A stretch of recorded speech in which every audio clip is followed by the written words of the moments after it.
If you're watching this on YouTube and aren't subscribed, make sure and click the subscribe button, like, comment, let us know what you think about the episode.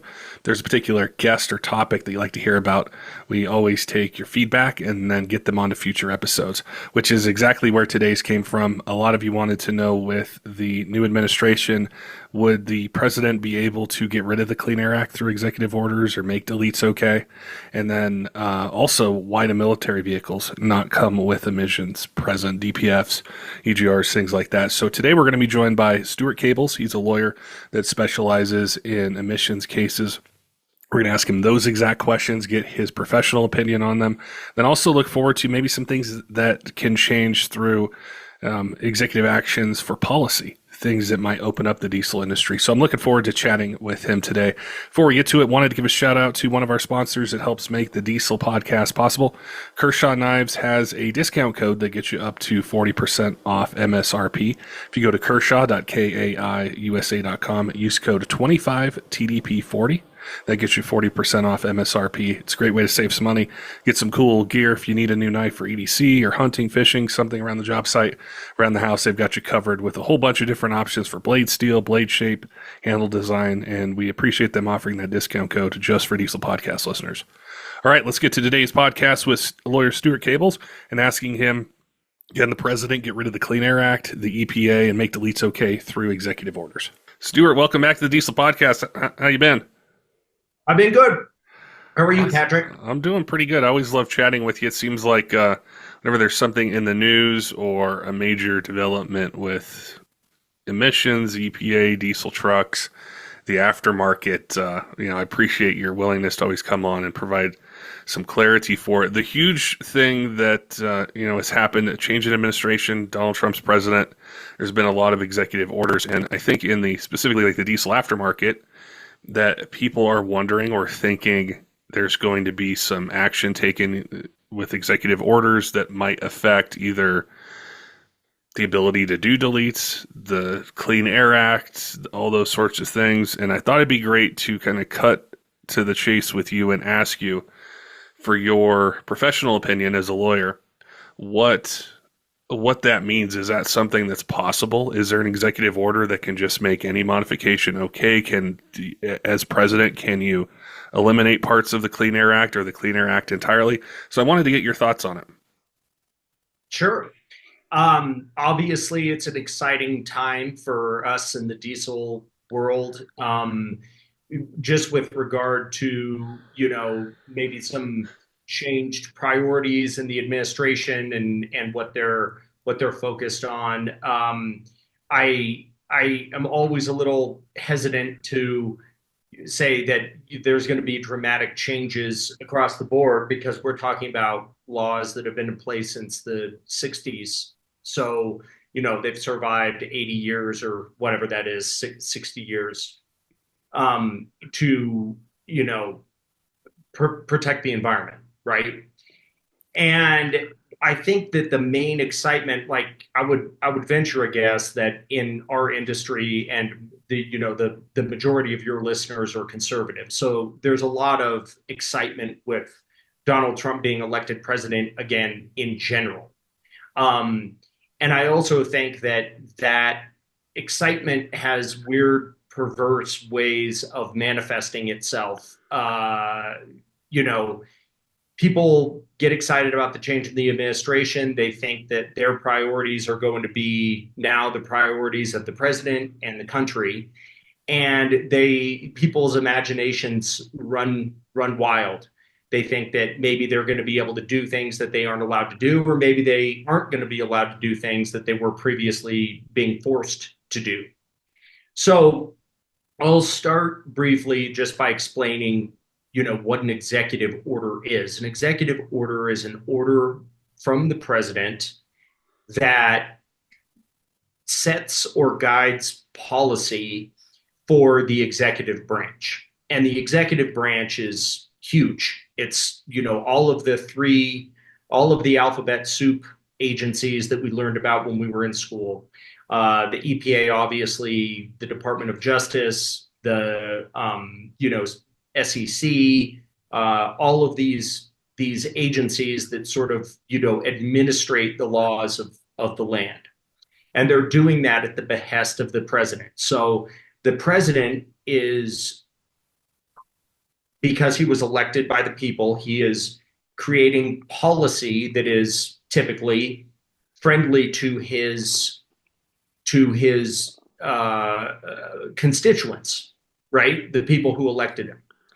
And a big priority for President Trump, it's been no secret, is the deregulation or the reduction in regulation with regard to environmental policies that were created either in the Obama administration or maybe created in the Biden administration, or maybe even created back in the Bush and the Clinton administrations, even though I wouldn't say Bush was an environmentalist necessarily.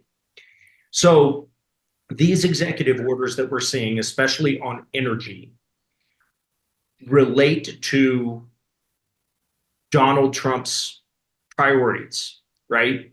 And his priorities are to have complete energy independence and to, in his mind, build our nation's wealth through limiting the regulations and the restrictions on energy, on clean energy. And some of that comes at the expense of environmental concerns, and some of it doesn't. Some of it doesn't have anything to do with the environment.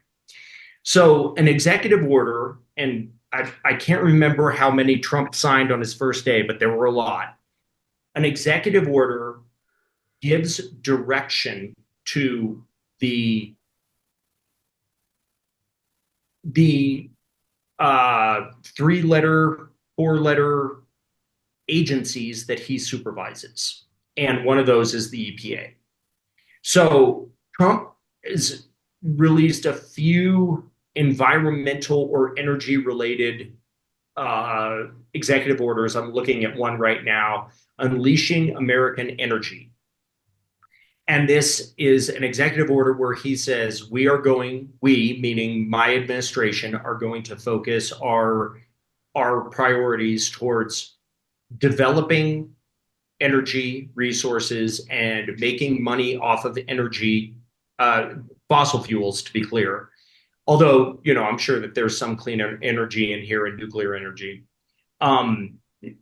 in order to increase jobs, in order to reduce energy costs, et cetera, et cetera. Okay.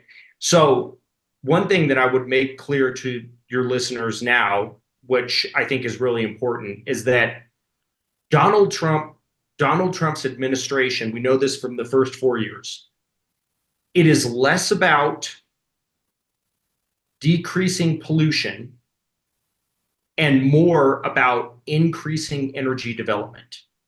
Okay. Donald Trump is not a fan of pollution. He has said on the record multiple times he likes clean air, he likes clean water.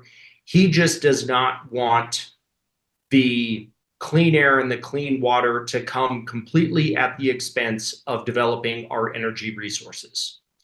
So his administration, like I said, they've issued these executive orders which are saying this is our priority. Our priority is we are going to focus on energy. We're going to focus on drilling. We're going to focus on capturing the fossil fuels and the natural gas that are available to us and abundant within the United States. And Donald Trump, am directing through these executive orders, my agencies to make this a priority.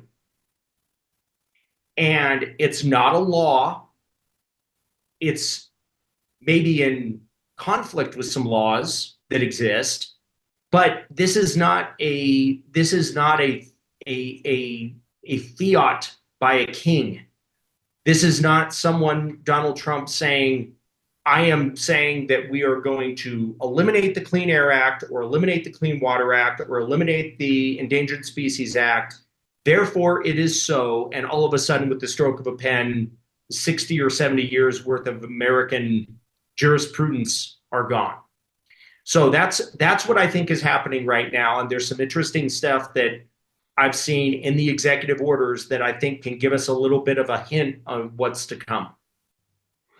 I definitely look forward to getting to that. I think to step back to the executive orders and some of the comments and content that's out there, in reading what people are kind of saying is they I think the perception can be that an executive order is the law of the land. Once it's written, signed, it's good to go. So I think you explaining what it pertains to is helpful.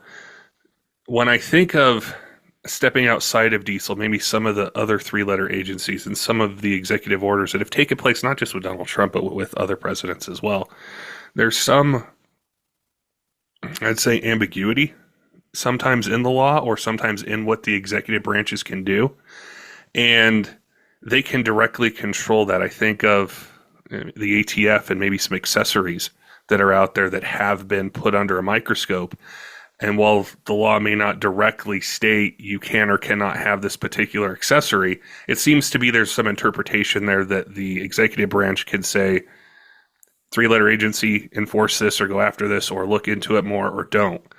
But the thing that jumps out to me with the Clean Air Act deletes things like that is it's very specific with enforcement, which you've talked about before. There's not a lot of ambiguity in it, like maybe some other topics or industries or items have. And I thought it'd be good to spend just a little bit of time for maybe somebody who didn't catch our other videos or other conversations. What does the Clean Air Act allow the EPA to enforce? So let's go back for a moment to one of our previous podcasts, which had to do with the Chevron deference, right? Yeah. You remember we talked about the Chevron deference and what that meant.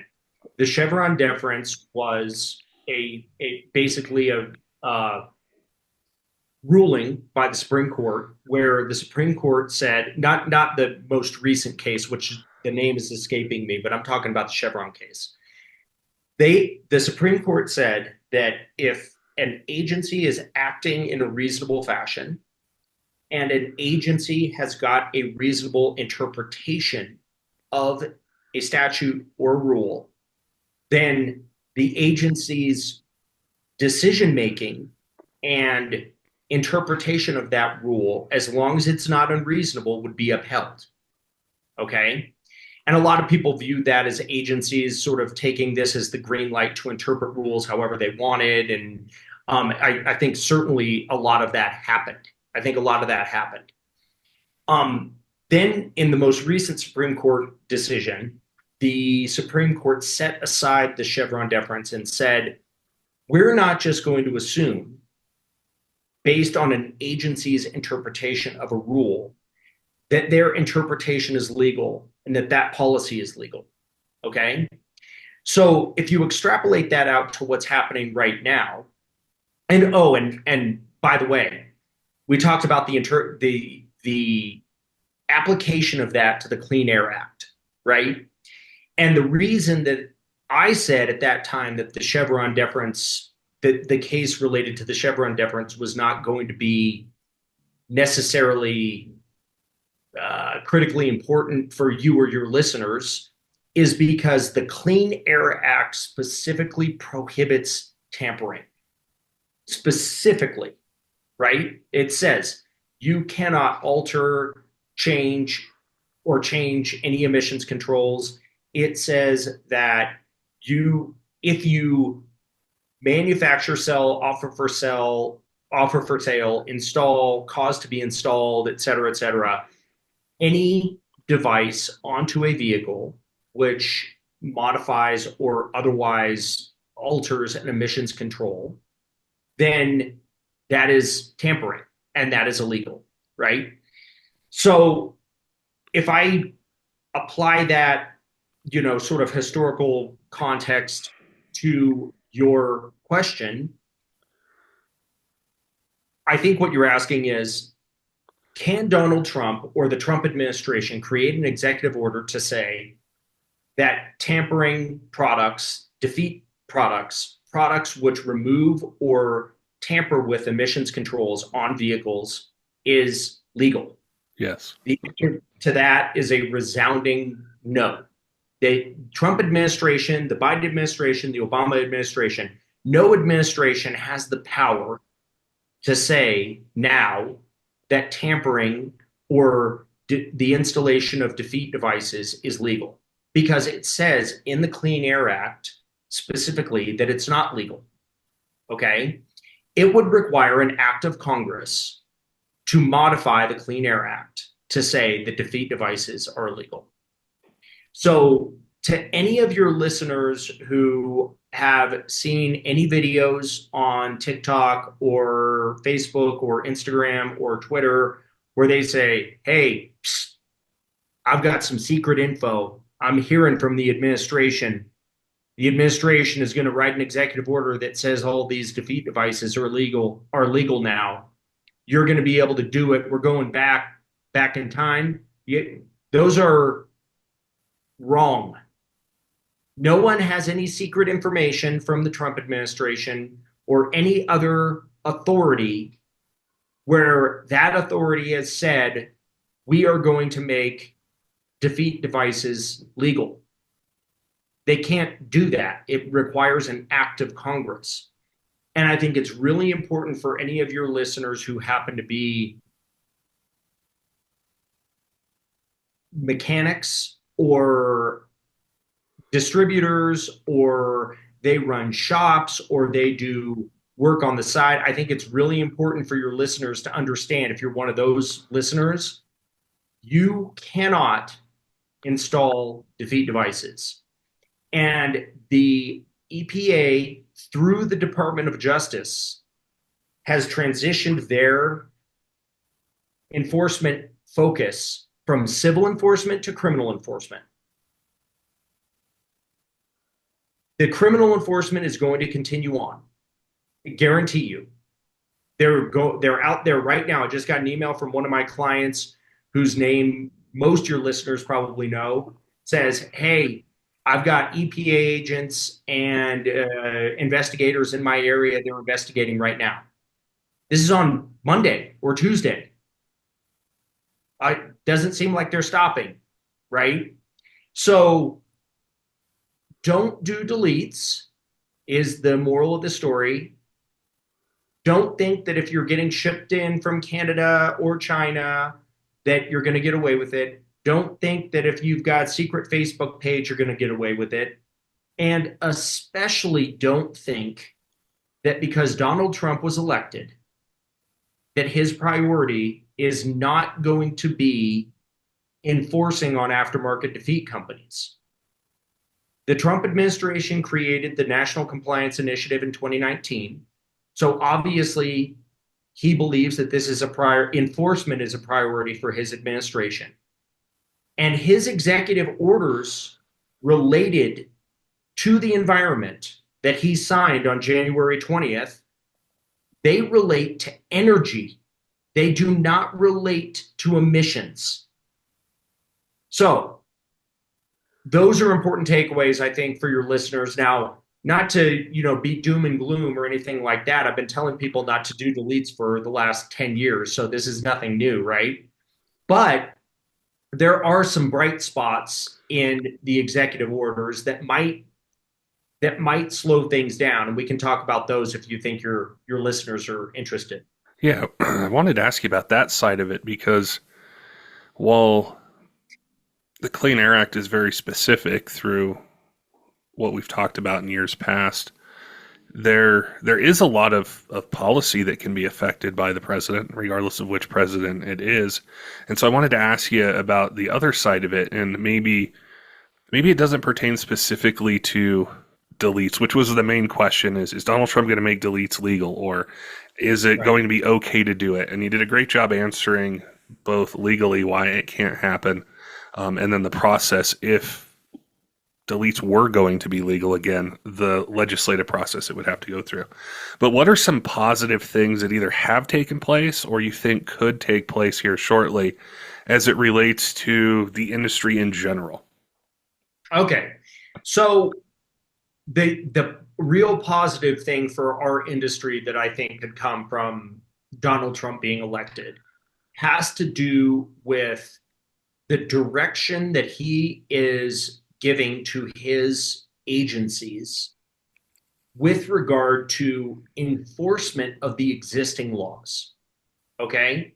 And what in the criminal world we refer to as prosecutorial discretion, meaning the discretion to file charges or not file charges, the discretion to file certain charges as opposed to other charges. There are people like you and me who work for the EPA and the US Attorney's Office and the Department of Justice. Okay. They're no different. They happen to get into a different career. Maybe they had a different upbringing. Maybe they think that the environment is more important to them, or their perception of what is healthy for the environment is most important for them, right? And they have discretion for how they enforce the law. No one can, no one agency, no one office, no one person can enforce all the laws. It's impossible. There's, a million pages worth of federal laws, right? The people who enforce the laws, who work for the EPA or the DOJ or the ATF, they decide within reason, right, what laws they're going to enforce and how they're going to enforce them. And the Trump administration or any other presidential administration gives them that direction through executive orders. They say, here's what our priorities are, right? Our priorities are, we want to focus on energy. Our priorities are, we want to focus on the environment. We want to focus on, constitutional rights and personal liberties, whatever, right? So the Trump administration has made it clear through their executive orders that the EPA is no longer going to have free rein to enforce the laws or interpret the laws however they want, right? And the Trump administration, in at least one of the executive orders, has directed the EPA to submit recommendations to the White House on the legality and applicability of the 2009 endangerment finding, which is a specific determination made under the Clean Air Act that greenhouse gas emissions endanger human health and welfare. Okay? So while I don't think the endangerment finding is going to be altered or repealed necessarily, what I do think is the Trump administration has been giving direction to the EPA that they don't just necessarily believe all the science that was produced by the state of California Air Resources Board, for example, or the impact of the emissions of greenhouse gases. All right. Note very specifically, I'm not talking about NOx. Okay. NOx is poisonous gas that is the primary reason that deletes are illegal, and enforcing on deletes is illegal. Emitting NOx into the environment is not the same as emitting greenhouse gases, meaning, carbon monoxide, carbon dioxide, the ones that we hear about all the time, right? So the reason I bring that up is because the president has directed the EPA to reevaluate their priorities. What is going to come from that reevaluation? I don't know. I don't know whether or not that reevaluation is going to come back and say, hey, all the science was cool, carry on. Maybe it's going to come back and say, no, we don't like some of this science. We're going to change the restrictions on emissions for, these certain things, right? But what I think is good news for the diesel industry and enforcement in the diesel industry is that the EPA has been directed to not just take all the environmentalists' word for it anymore on the amount and type and nature of the emission of greenhouse gases. They want some independent investigation. They want some, independent evaluation of what that science looks like. And hey, do we really need to be, worried about greenhouse gases that we don't believe endanger the environment? We'll find out. I mean, unfortunately, Trump only has one more term, right? 4 more years.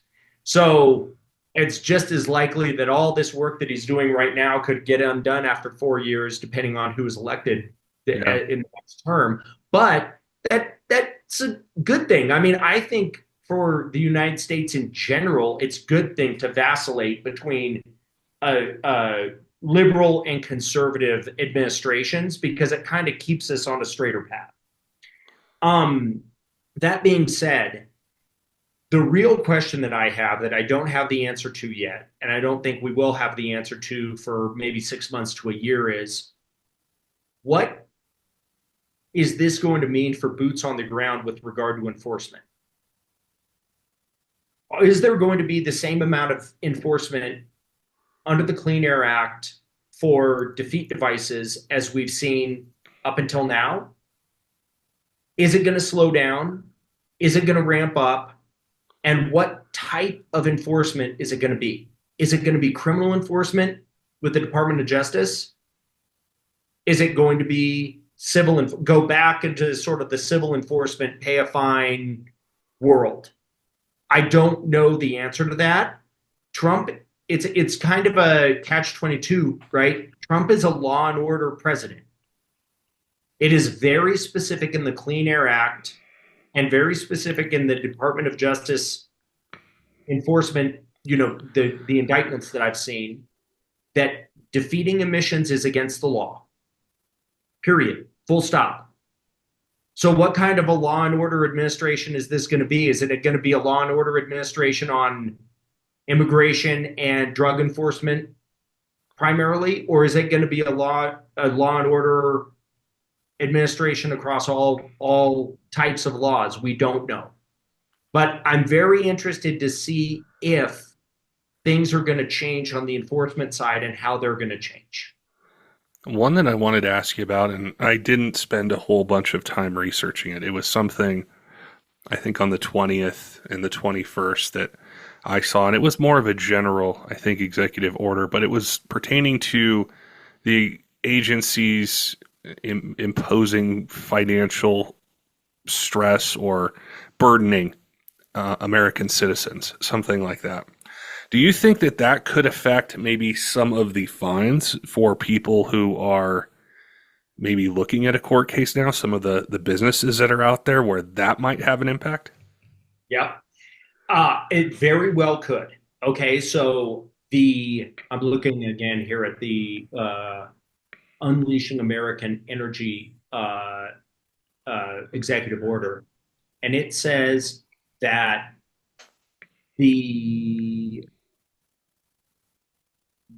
they are directing the EPA to submit recommendations on all of the guidance that exists right now.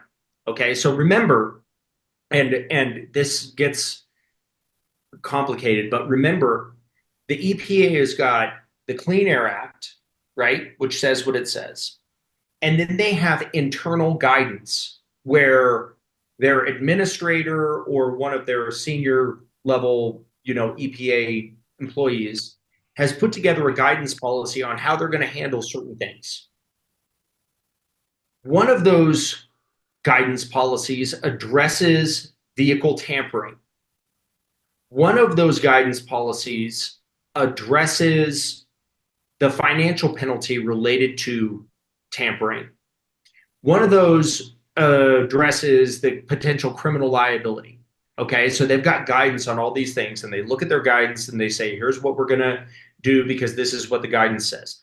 The Trump administration has said in their executive order, you are instructed to go back and review all the guidance and determine whether or not this guidance is appropriate or not appropriate or kind of appropriate, and we're going to edit it. Okay? The guidance is what determines the financial penalties. The guidance is also what determines how much leeway the enforcement officers or the EPA employees have when it comes to interpreting the financial penalties. Okay. I don't think that penalties for violating the Clean Air Act are necessarily going to be on the agenda for the Trump administration to reduce. But what I do think is that other things that are associated with emissions controls could be on the agenda. For example, if you've ever seen a viable case for governmental subsidy, I think the cost of replacing the emissions control vehicle that they make you put onto a vehicle is a prime candidate. You've got people driving diesel vehicles who make, $20 an hour. They're making 40 or 50 grand a year. And the US government, for their work truck, wants them to replace emissions controls. It costs them 15 grand. Yeah. It would cost them 30% of their annual income, right? After tax. So don't you think if the government is making us put these emissions controls on, there should be some kind of a subsidy or some kind of a hardship that we can apply for in order to get back on the road? Because these emissions controls are that's the number one complaint I hear, right? So, things like that. Yes, do I think that looking at the cost of enforcement and the cost of the environmental application is on the agenda for the Trump administration through executive order? Absolutely. How is that going to affect us? I don't know. I really hope that there's some common sense, not just like blanket EO, we're going to unleash American energy, but not give us any direction how. Or we're going to get costs down, but I'm not going to give you any direction how. I don't know how it's going to ultimately come to pass, but I do think it's on the agenda. I think that's the biggest complaint that I hear as well is I have to have these emissions components on my truck. And while under warranty, this might be covered either for 3 years, 5 years, whatever it might be. But once I get past my warranty term, now I have to be on the hook for, I guess it would depend what part failed, but a couple thousand to $10,000 to $15,000. Yeah. And how difficult that is for. Well, it's a waterfall too. I mean, if one part fails, then it typically causes multiple parts to fail. Yeah. It's not like the DPF cracks, right? It's like, it creates a cascade effect where if you don't take it in or you can't get the part, yeah, right? You have a sensor or you have another part that you can't get. You're not only do you have to pay, you only have to pay $800 to fix your truck, but your truck is sitting there and it's costing you $800 a day for it to sit there. Yeah. Or if you have a fleet and you've got 30 or 40 of these trucks and you start to have issues with them, it gets up there pretty quick. So I think that'll definitely be interesting. And that's a lot of, well, the two things that I hear the most are, can I do deletes? And then the other one is, well, I'm mandated to have this. I have it on my truck, but I've had issues with it. So I'm incurring all these costs to operate within the law. And that's a point of contention. And you've answered this other question on the podcast, but it follows immediately after I have to have these on my truck and I have to spend this money. I wanted to ask you this again because there might be somebody who's never heard our other podcast. I mean, this is the first one, and they've seen videos on different platforms of federal vehicles or military vehicles. Could be a Power Stroke. I saw one the other day. It was like I don't know if it was an F-250, 350. It's painted green, has U.S. Air Force on the side, has no emissions on it. And you could hear the truck and you could hear the turbo. And people have seen this now. And they say, why is it okay for one of the branches of the military or the federal government to have this brand new 2024 Power Stroke, or I don't know if they use Duramax or Cummins. I'm sure there might be some out there, but the ones I've seen have been Power Strokes, and it comes from Ford with no emissions on it, and they get upset, and I could definitely understand why, because the OEMs are making this truck this way, but when you go to the lot, you have to buy this other kind of group of products. Why is I that? mean, grow up, dude. There's an exception for military and emergency vehicles, like in the Clean Air Act. The reason that military vehicles have an exception is because as a percentage of emissions and a percentage of vehicles that are in operation at any given time, it is infinitesimal. Okay, you have what, 10,000 Power Strokes in the U.S. military, 10,000 Cummins, 10,000 Duramax, whatever. I've got no idea what the numbers are. Okay, that's 30,000 vehicles. That's like the number of, that's like the, a 2 week quota for the number of Duramaxes that are produced from the factory every month. Like, again, I'm making up those numbers. I don't know what they actually are, but like that's just nothing but sour grapes. That shit drives me crazy. Why? Why do you care if the military has a deleted vehicle that came from the factory and, oh, how come that guy's allowed to have it? Join the military. I mean, like, Patrick, just as well as I do that that's a stupid thing to say, but like, I hate it when I hear all the sour grapes complaints from my clients about why it is that Peter can have this and Paul can't have that. Why is it that I'm getting enforced on and you're not getting enforced on? It's like, dude, it just is, right? And I understand the frustration because it definitely does not seem fair or equal.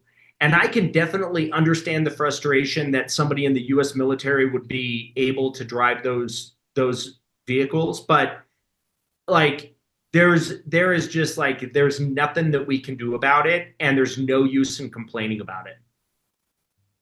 Yeah, I think being able to compare the two is what makes it so frustrating. And I think really what drives the interest in, can an executive order undo all this, is you think, okay, with an executive order, can I now go buy this EGR DPF delete and get this tuning that I want? So that I really think it comes back to the costs and the headaches. Yeah, And 100%. more so than the performance side. I'm sure that might be a portion of it, but it's really, Not anymore, I don't think. I mean, nowadays, you heard Ryan Milliken talk about it. You've heard Corey talk about it.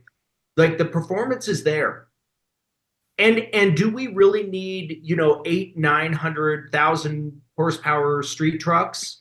I mean, they're cool, but do we really need them? If we can achieve that with emissions on, which I know in certain cases we can, then great. I mean, I think that that's really appropriate, right?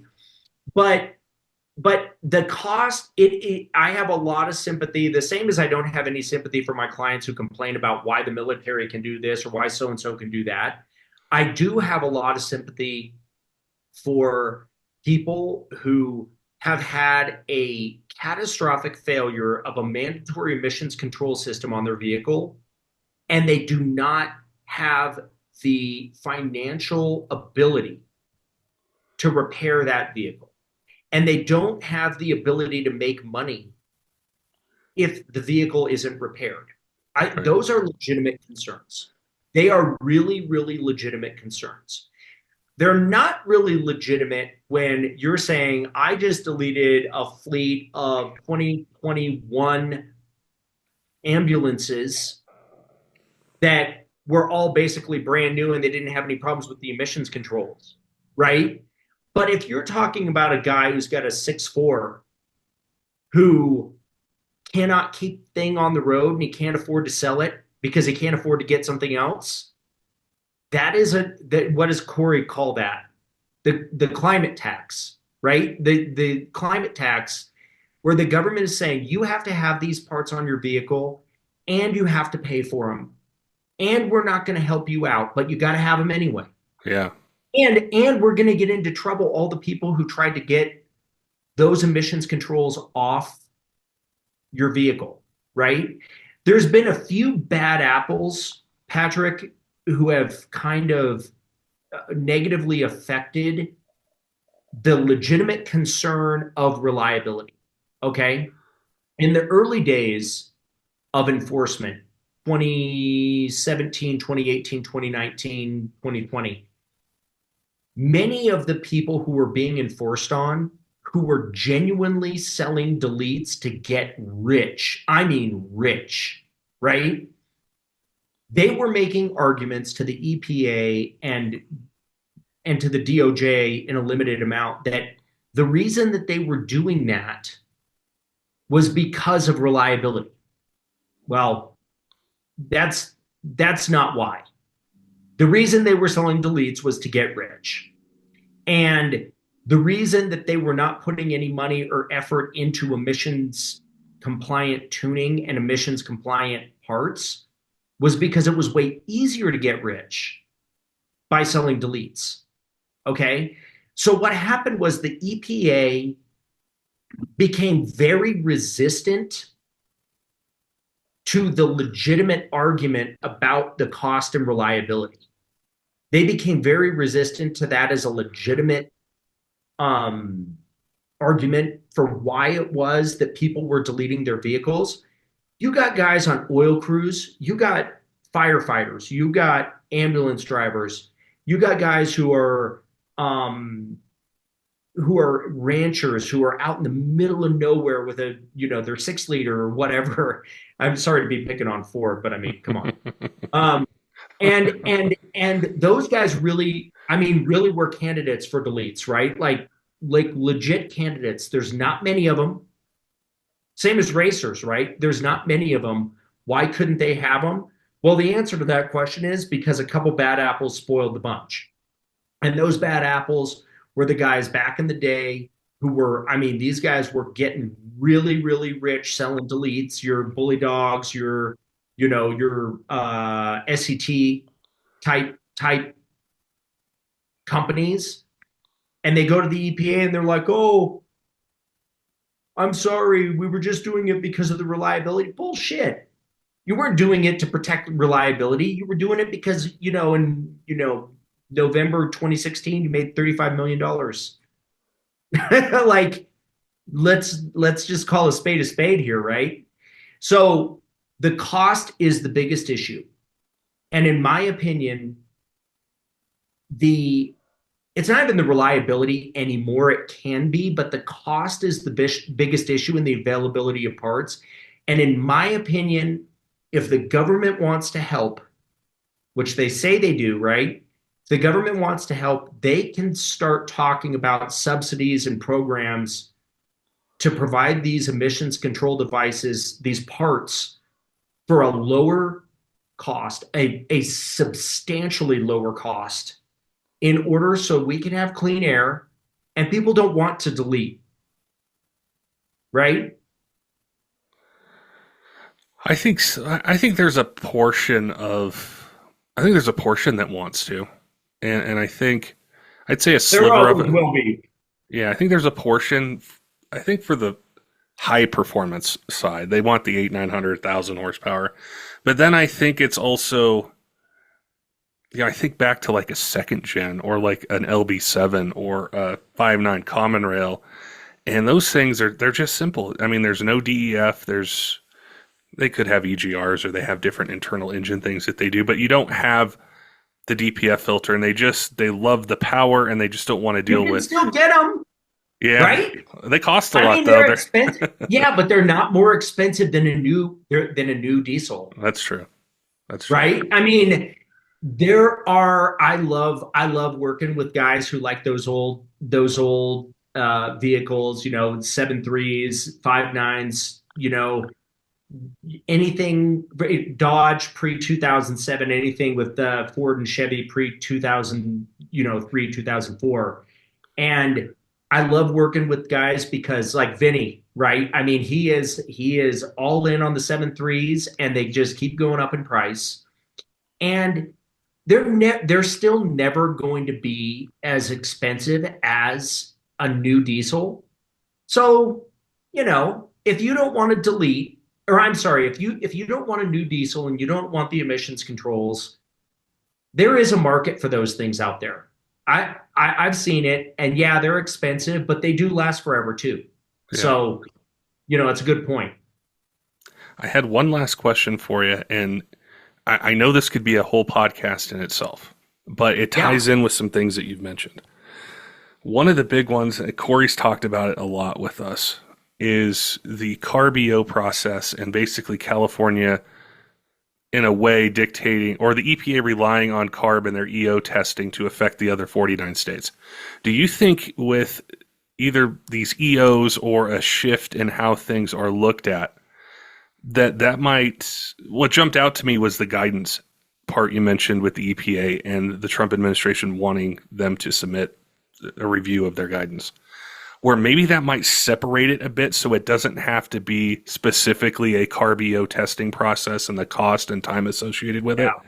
That's a great question. A great question. And I think well, first of all, let me say two things. First of all, the Trump administration already neutered the state of California's authority as it related to determining the appropriate amount of emissions at the tailpipe for new vehicles. That was back in I want to say 2018 or 2019. So the Trump administration has a history of taking power out of the hands of the state of California. Okay. With regard to the actual question, a great way for us to mitigate cost for emissions present tuning and emissions on parts would be to break this bottleneck at the SEMA garage, right? How many people have come on your podcast and say, "Oh, I've got application in with SEMA garage"? Yeah, a lot of them. A lot of them. Ryan said that. Corey said that. I mean, I know those guys off the top of my head, but there's got to be at least 10 people who said, "Yeah, we've got to." And the fleece guys have the EOs in on their turbos. I mean, there's just dozens. Anybody from Banks. Banks was an industry leader at going through the EO process, right? As they should have been. So if we can somehow break up this bottleneck that we see at the SEMA garage and make it so that, perfect is the enemy of good, right? And what I view the California EO process is like a perfect process, meaning everything has to be perfect to get it through. I know a ton of people who have great emissions present tuning, which is definitively legal to have on their vehicle. Like they have a reasonable basis to believe that does not increase tailpipe emissions. They have the tuning works great on the vehicle. It works with all the emissions controls present. It does not cause any problems with the OBD. It does not cause any problems with the check engine light at all, right? Why are these people struggling to sell a legal part into the state of California or elsewhere? Because they have to spend $50,000 to get it approved. It is a huge, and by the way, it takes anywhere between 6 months to 2 years. Yeah. 6 months is an absolute best case scenario, right? A great way for the Trump administration or any administration to encourage people not to do deletes would be to break through this log jam that we have at the SEMA garage. And I think that if your listeners are interested in that, we can have another podcast on sort of what that might look like from a legislation perspective. I don't think California is ever going to be super happy about uh, letting go of their own sort of procedure there. Yeah. But it is a really I think it's definitely possible. And I think it is that would go back to the EPA taking a look at its guidance and determining what makes a reasonable basis and whether or not a California EO is ever really needed. Yeah, that'll be interesting. That's definitely a topic I'd like to cover in the future. I appreciate you taking time with me today, Stuart, to answer this question. And I know there's a lot of change that's happening and is going to continue to happen throughout this year and the next 4 years. And it always helps provide clarity when we get a professional like yourself. That's what you work on. You work on emissions cases in the Ew. aftermarket, and it helps to be able to turn to you and ask questions. Now, I have had in the past when we've done episodes, more than one, somebody reach out to me from a business that was just visited by the EPA for an issue, and they say, "Who is the lawyer you had on? I want to talk to him." So I wanted to ask you, if Yeah. somebody out there has that, what is a way to contact your office, get in touch with you guys if they have an issue or a problem that's arising and they need to work with a lawyer? Absolutely. My email address is Stewart at Hassan Cables. That's my law firm. I'll spell it for you. It's STEWART at Hassan, HASSAN, Cables, CABLES.com. Website is just that firm name. You can go on there and you can get an email to me directly.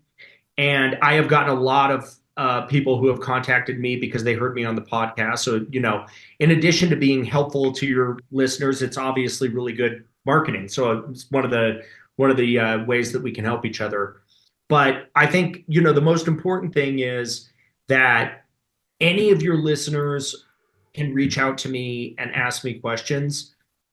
They don't have to have a case necessarily. If it's not an urgent question, then I try to get around to those as quickly as I can. Like, hey, the EPA is knocking on my door. I need some help. But I like to I like to be a resource for the industry. And I think that that's one of the reasons why people like to hire me is because I'm not just a normal lawyer who's like, oh yeah, I do this kind of work. I want to educate and I want to have conversations with your listeners and people like you to talk about what's happening. I don't know everything. I think I probably said I don't know on your podcast today 10 or 15 times at least. I don't know what's going to happen. But I, at least just being in the industry, I've got a pretty good idea and I've seen a lot. So, I want to come back on with Ryan Milliken and do sort of a two-man podcast. He and I were texting last night about his case.